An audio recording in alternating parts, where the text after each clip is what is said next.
আমিও তো বাবা মানি। আমি একটা নিম বাবা মানি, আমি তিনার কাছে যাব। হ্যাঁ ভাই, তুমি কোথায় যাবা? কোথায় যাবো ভাই? একটু পূর্বস্থলে যাব।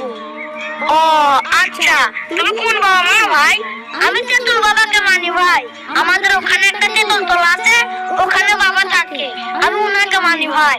ভাই তোমরা বাবার কথা বলছো? আমিও তো একটা বাবা মানে। হ্যাঁ ভাই, তুমি আবার কোন বাবা মানো? আমি ভাই শিবলি বাবাকে মানি। হ্যাঁ ভাই, জিবলি বাবা বলছে। শিবলি বাবা বলতে আমাদের গ্রামে একটা শিবলি গাছ আছে, ওইখানে একটা বাবা বসে, আমি ভাই উনাকে মানি। আমার বাবা যে ভক্ত গো, আর আমার বাবার মনে কি ভক্ত নাই? আমার বাবারও ভক্ত